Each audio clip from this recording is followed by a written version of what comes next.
Welcome to Small Talk with George. As a teenager, I noticed that college students were serving as youth pastors in some of the local churches. Since I felt I had a calling on my life along those lines, I thought that's something that I should do. So when I got to college, I sought out the person who would oversee that program. Unfortunately, he notified me that you have to be a senior before you could do anything like that. I was disappointed, but I knew it was something I could pursue in the future.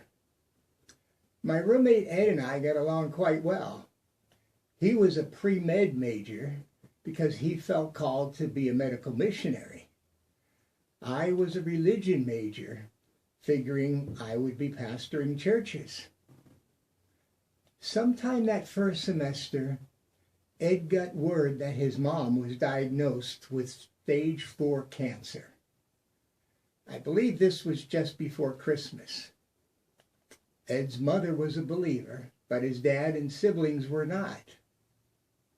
I'm not sure of the exact timing, but I believe it was either during the January term or the second semester, Ed got word that his mother had died.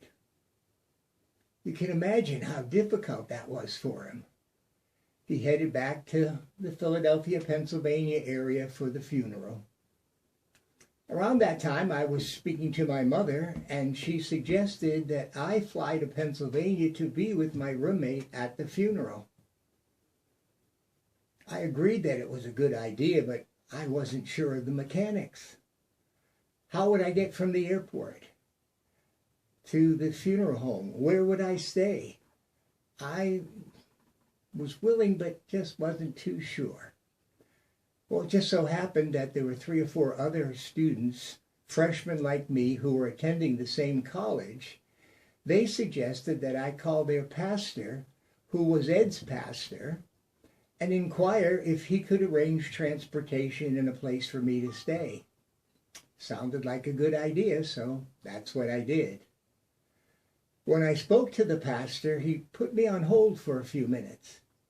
When he came back to the phone, he offered to pick me up at the airport and to have me stay with him and his wife in the parsonage of the church. Now, you have to understand, I had never met this pastor or his wife before. Well, okay, you can imagine Ed was shocked when I walked into the funeral home at the viewing of his mom.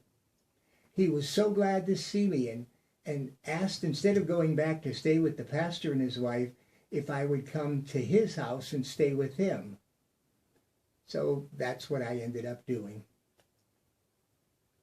When things got back to normal and we were back at college, Ed asked me a difficult question. I guess he assumed since I was the religion major that I had all the answers. I still don't have all the answers. He explained to me that his mother had great faith, such a great faith that she went to the church service, followed the scriptural guidelines to have the elders of the church anoint her with oil. She had people praying for her. She had such faith that God was going to heal her of this cancer that she stopped taking the medication the doctors prescribed. And it wasn't too long before she died.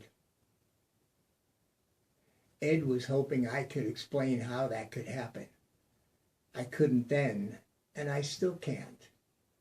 I just know that we serve a loving God. The second semester of our freshman year, the students from Ed's church and Ed and I traveled to Pennsylvania for the weekend. I got to know the pastor better, and he got to know me. And you'll see in the next episode what became of that. Remember that God who calls you is faithful, and he will do it.